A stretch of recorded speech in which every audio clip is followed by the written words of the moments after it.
Oke, bismillahirrahmanirrahim. Assalamualaikum warahmatullahi wabarakatuh. Ketemu lagi dengan saya Adrian Fitra di sini. Oke, hari ini hari Rabu ya. Selamat menunaikan ibadah puasa bagi yang sudah berpuasa ya. Tapi ada yang juga puasa besok hari ya. Selamat menunaikan ibadah puasa juga untuk esok hari yang berpuasa esok hari. Oke. Kali ini saya mau update ya tentang Bitcoin ya. Kayak gitu seperti biasa. Dan juga kita lihat kemana pergerakan hari ini.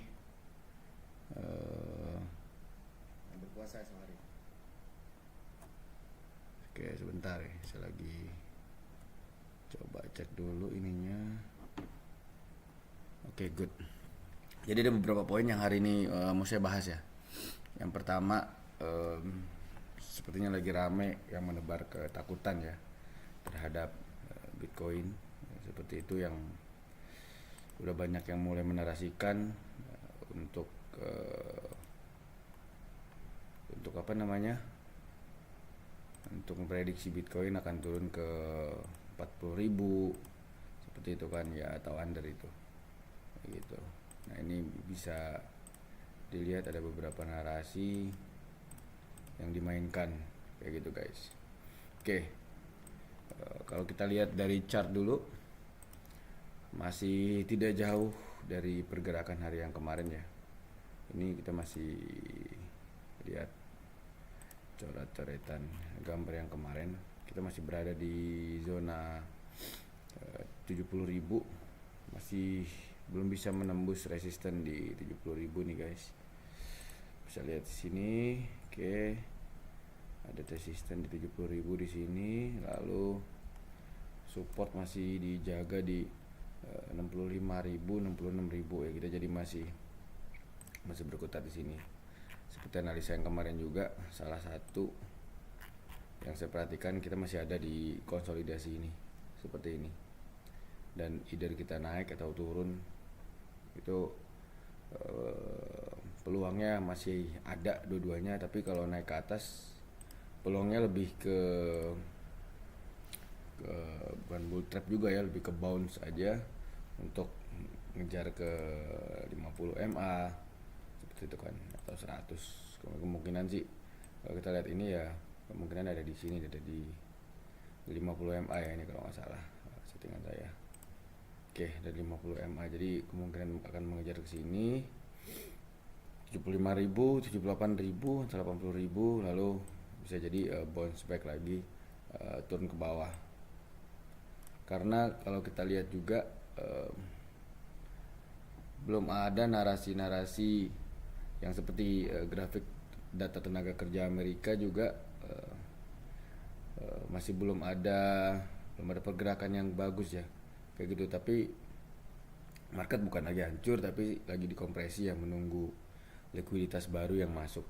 Karena kalau kita ngelihat dari weekly juga untuk dari Fed balance sheet ya, bisa dilihat di sini memang belum ada pergerakan atau kenaikan yang signifikan ya guys, seperti di bulan Maret ya.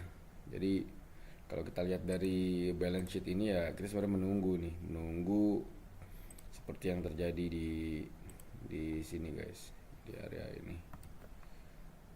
Oke, seperti yang terjadi di area ini. Jadi kemungkinan kita tuh masih berada di area ini, yang dimana baru ada keputusan dari QT merubah ke QE ya, atau quantitative tightening menuju ke quantitative easing. Nah, seperti ini guys. Nah, setelah ada lonjakan likuiditas yang cukup signifikan yang seperti ini, kurang lebih baru setelah itu biasanya harga-harga stock market, mau Bitcoin, mau S&P 500 itu biasanya ikut naik ya. Kita perhatikan di 27 Juli 2020, 27 Juli 2020. Oke, S&P 500 27 Juli. Oke, kita cek ya. Nah ini sama nih guys, 27 Juli 2020. Nah ini, jadi 2027 Juli 2020 ada di sini. Oke, nah ini guys, ini harganya up juga kayak gitu setelah after balance sheetnya naik. Tapi ya kita masih belum tahu apa yang terjadi. Bisa jadi ada black swan di belakang seperti itu, yang dimana tiba-tiba ada kejadian yang luar biasa seperti COVID. Nah itu bisa dimanfaatkan buat teman-teman untuk ya untuk beli ya kayak gitu. Lalu kalau kita tarik juga, kita pelajari dari garis Fibonacci retracement, bisa diperhatikan dari sini guys. Coba kita tarik dari sini. Cycle yang pertama itu bukan yang pertama ya, yang 2018 ya, kurang lebih cycle yang pertama, yang kedua ya kayak gitu.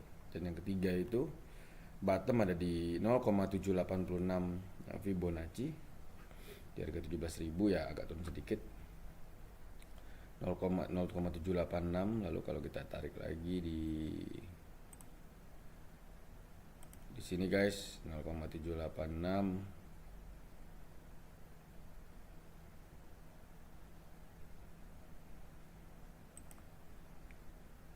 Oke, berarti ada 38.000 ya.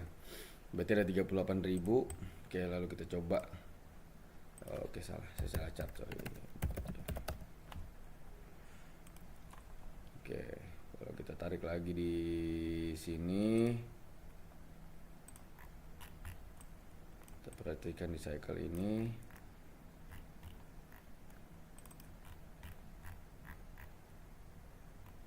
Oke.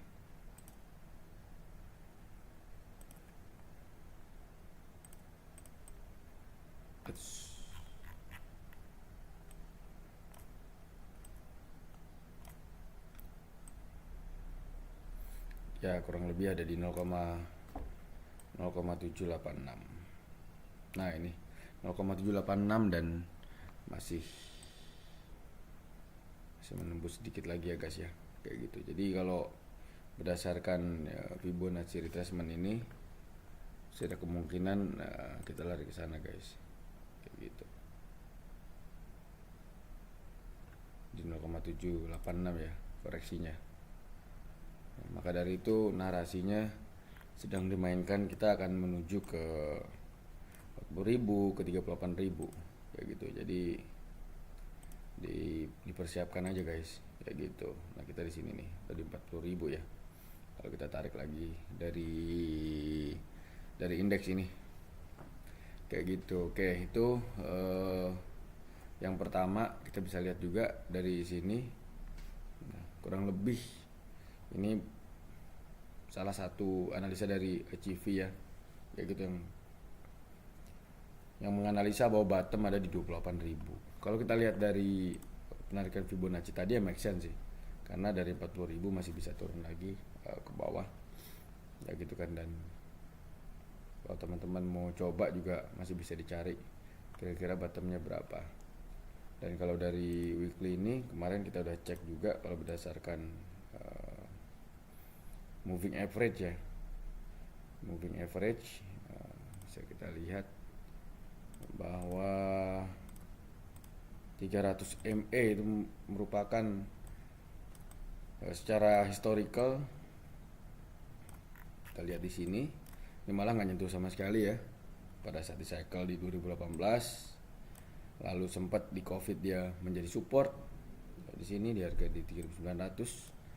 Lalu di cycle berikutnya sempat jebol dari 18.000 ke 16.000 ya, kurang lebih 10-12% lah seperti itu dari sini.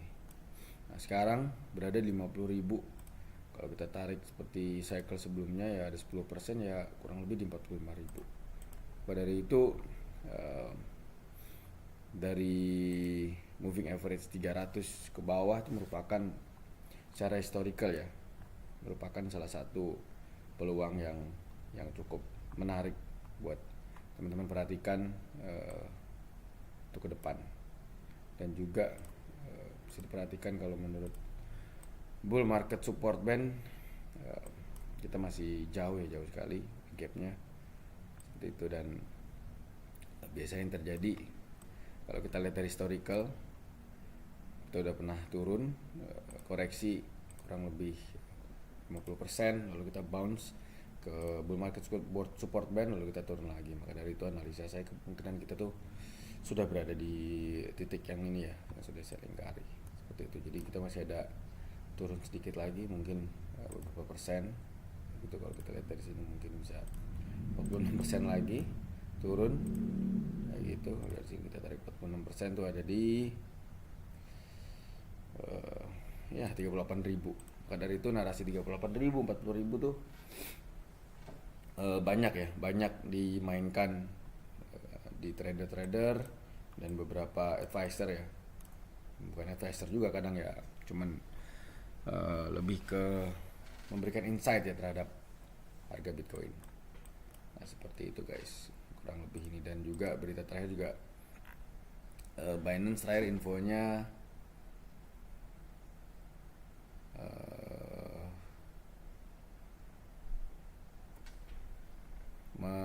menyimpan ya, lebih ke menyimpan dana ke cold storage lebih dari 300 juta kayak gitu. Itu juga jadi salah satu highlight hari ini ya, 24 jam terakhir ini seperti itu. Saya lagi nyari tadi tapi belum ketemu lagi. Nanti next besok insya Allah saya infokan juga. Dan kalau lihat dari plan B juga, plan B menganggap bahwa ini merupakan salah satu best moment ya untuk masuk ke market atau udah mulai DCA atau mulai mencicil dari Bitcoin. Tapi ini bukan financial advisor dan juga ajakan membeli Bitcoin. Jadi do your own research ya first, karena fundamental dari mau trading mau investing adalah riset. Maka dari itu lakukan terus riset dan jangan lupa take action juga kayak gitu guys. Nah, ini masih percaya bahwa Bitcoin akan menuju ke 600.000 kayak gitu kurang lebih, atau 500.000 average di 2024 sampai 2028 di halving period ya. Kita lihat aja seperti itu, karena prediksi dari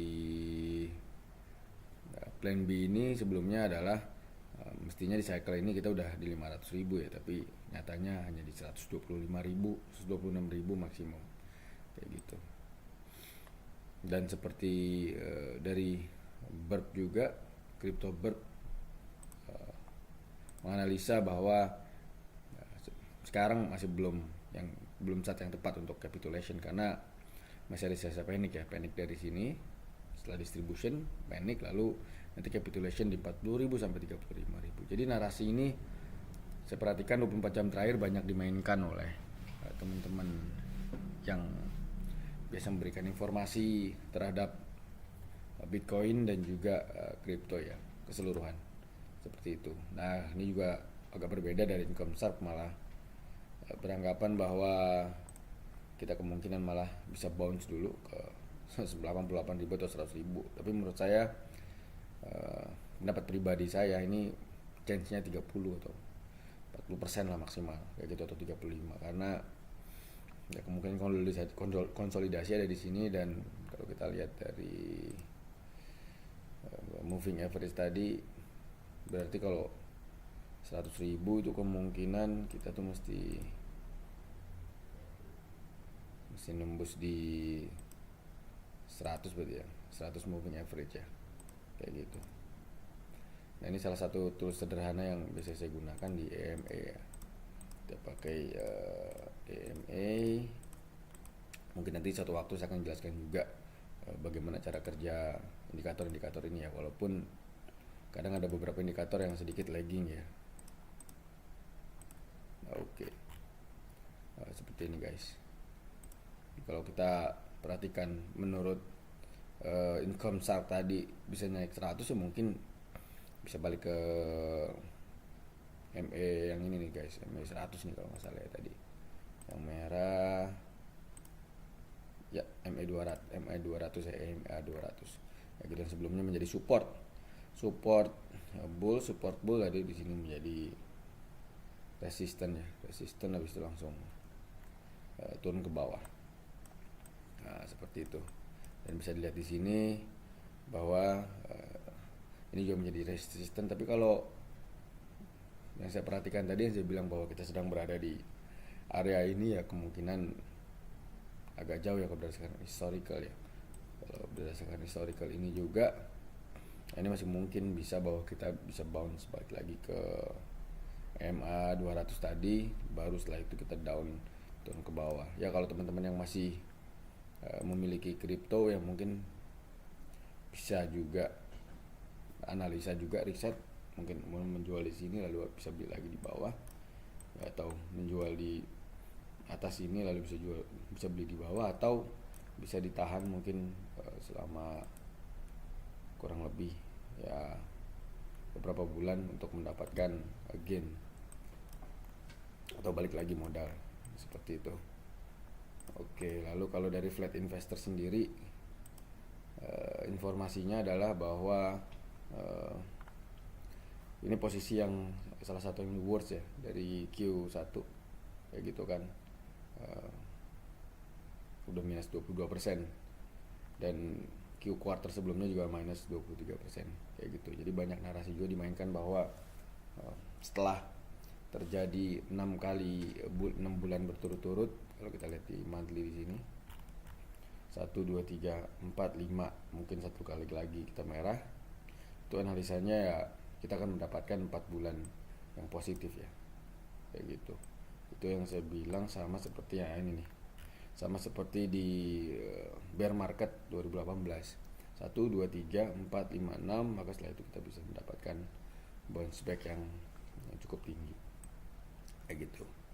Oke, terima kasih guys, teman-teman yang sudah menyaksikan video ini. Mohon maaf kalau ada kekurangan, dan juga ini bukan financial advisor dan tidak ada ajakan untuk membeli Bitcoin ataupun masuk ke dunia kripto, dan ini adalah wadah saya untuk belajar dan terus belajar. Oke, itu sekian dari saya, terima kasih. Assalamualaikum warahmatullahi wabarakatuh.